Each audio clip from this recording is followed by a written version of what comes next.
wonderful. They really are anthems, aren't they? But tragic. I was just realising that I used to think it was I Believe in Milko. You sexy thing. You used to drink loads of milk for years and years in a very puzzled way, hoping That's to be a sexy because, thing.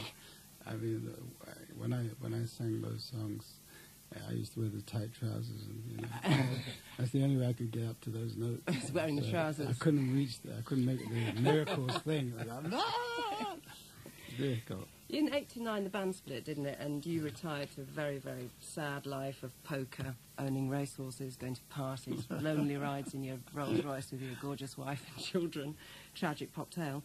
And then, just as you thought you might have to dip into your last 10 million, the Full Monty came along, didn't it? And there's been this huge, renewed interest in all your work. Quite rightly so, actually. When you hear them again, you just realise how much, people, how familiar they are to people.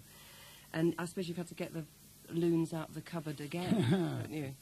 I just wanted to ask you that something, because I lived in Jamaica for a year, and you left there at 10, didn't you? Yes, I did. To come to London. Yes. I mean, what on earth was it like, just arriving? Well, it was quite a wonderful time for me, because my mother had left me with my auntie at the age of 7, and so I was really. I used to get kind of one letter a month from her with this great promise to send for me when she could afford it. So when I arrived here, it was great joy to be with my mother. So that took away from all the coldness and the strangeness of the new atmosphere that I had to live in. Right, and she was quite a glamorous person, wasn't she? I've seen a photograph of her. Well, yeah, she was an extraordinary lady. You used to, I'm very fascinated by this as well. I've been saving these questions up for you. You did a cover version of a John Lennon song, didn't you? Give Peace a Chance, a reggae version. Yeah. Very, very courageous. How did well, how did that was the beginning of my career in the music industry. We took a Give Peace a Chance, reggae-fied it, to try and sell it to a record company to make some money.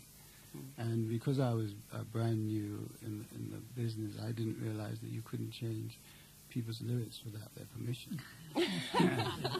So you changed John's lyrics? Yeah, because his Give Peace a Chance didn't really have much lyrics apart from the chorus. So I put things like everybody talking about blackie and whitey, Jewish and Arabish, rubbish man, childish. All we are saying is Give Peace a Chance. That was my lyrics. And did John actually, I mean, what did you meet John? It was the guy who financed the session. He was horrified when he heard that what I'd done, and he said, well, I better send this off to the Apple record label for John Lennon to listen to it. And we all laughed at him and said, yeah. But 4 days later, he rang up and said, John has heard this, and he absolutely loves it, and he wants to put the demo, we didn't have to re-record it, out on the Apple record label. And that's how it all began. So did you actually meet John then? I met him. Well, I met him very briefly. He just said, well done, like this, and good luck, and that was it. Was he one of your heroes, John Lennon? Oh, absolutely. I mean, I grew up, the basis of my songwriting was listening to the lyrics of Lennon and McCartney and Stevie Wonder and all these people. Oh, no, I shouldn't do this because, of course, it's about you, but I did a show called Stevie Wonder Felt My Face, which is about me actually meeting Stevie. Did you? Right. Did he meet up with you? Yeah, I mean, I met him, eventually my hero. I met him after I was taken to meet him at Wembley after a concert, and I was introduced to him as, this is Errol Brown, the lead singer of the group Hot Chocolate, and I thought he'd never know who I was, because we just began and stuff. And he went, oh, you're all a good group. And I went, yeah. And then he went, I believe in miracles. And I thought, oh, wow. It's and Stevie singing killed my me song. singing my song. Errol, you seem like a very nice chap and everything, but I do hear that besides cricket, you actually support the unmentionable team. Oh, Manchester United, isn't it? Yes, I do, but I have no excuse for that. I'm not going to make any excuses because I actually been supporting them ever since. They're my sympathy team when they had the plane crash. Ah, right. So as a boy, I've been up and down with them. I went down to the old second division with them. So I'm taking the praise now. I'm sorry. You're off on tour now, aren't you? Yes, I'm touring from the 20th of March until the end of May. Good, thank you. Thank you, Louise. Thank you very much. Yes, Abdul, we've had another call now from Mr. Crowther in Wincanton. I knew this was Telling you not to inevitable. worry about the CD. Mrs. Crowther wasn't feeling well when she phoned. Right. We'll tell him we'll cancel that delivery. Okay? In his new BBC Two series, inspired by Bach, the distinguished cellist Yo-Yo Ma explores the creative process as Ma and his fellow artists from different disciplines take a Bach cello suite as a starting point for an entirely new work. The viewer sees both the finished article and the creative process. Guests include Mark Morris, Torval Dean, and Francois Gerard. Before we talk about this highly original series, Mr. Ma, who won a Grammy for his first recording of the Bach cello suites, I think 20 years ago, will play, the Bach suite number 6 in D major, is that correct? I think I might do that. Voilà. Okay. They're all being so polite today.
You're coming back here, I think now. If you can rest that venerable-looking cello. I always like asking cellists and violinists, what's the provenance of that cello? Well, I don't know. If I had known that there were going to be such musicians here, I would have tried to do something with Errol and...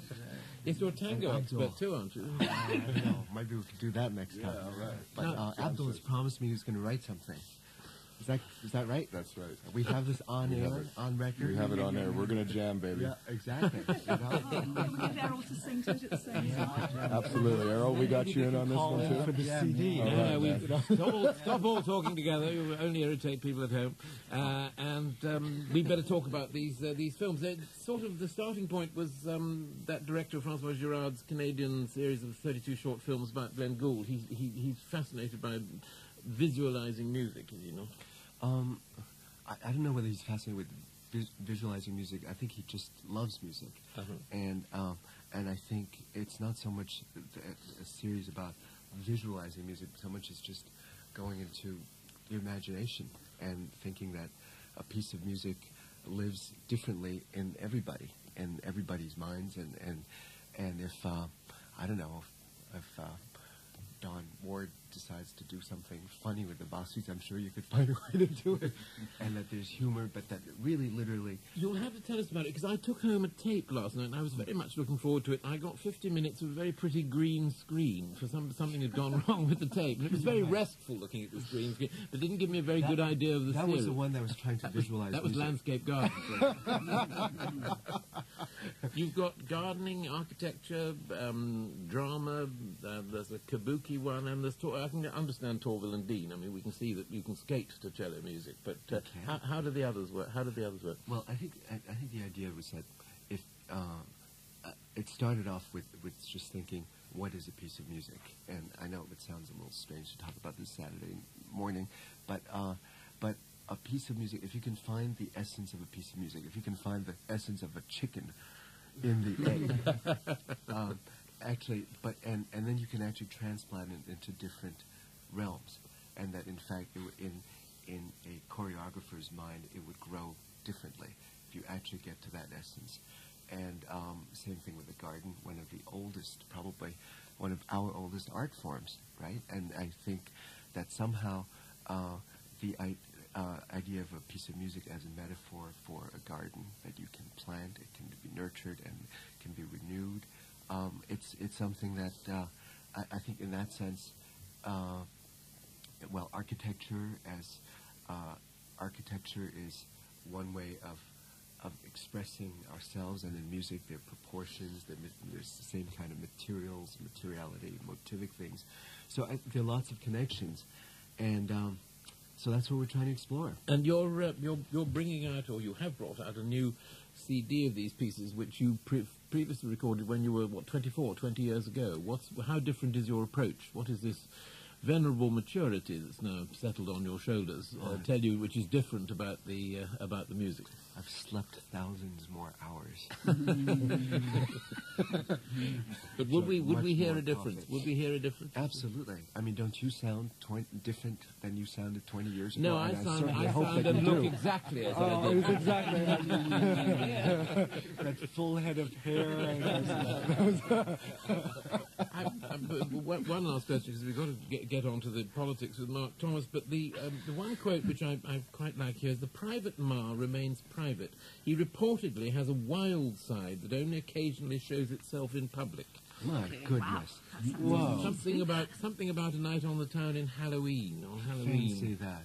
Well, you don't have Halloween in England. We do. You do have Halloween. Yes, yes, we trick and treat and all that. Yes, Don't we? That's Halloween. but you wouldn't do a loose ends show with everybody all dressed up in costumes, which is what we did for a concert. We've done some odd things. We might. You would do that, Abdul. Tom, I'll bring you a fez. It'll have a wish on it. So good. I mean, that's maybe the next time we should have Halloween. I was dressed as D'Artagnan on Halloween night. D'Artagnan, great. Exactly. Well, we've got now 3 weekends of 6 programs to look forward to. And we also have Mark Thomas to look forward to. He's a troublemaker. His latest Bid for Anarchy airs on Channel 4 on Wednesday for 4 more weeks, 2 down and 4 to go. 11 p.m. it goes out. The one I saw, Mark, I didn't get a green screen with yours. I got Mohammed Fayed, Jack Straw, and sufferers who wanted to relieve their MS by cannabis. And I got Alistair Campbell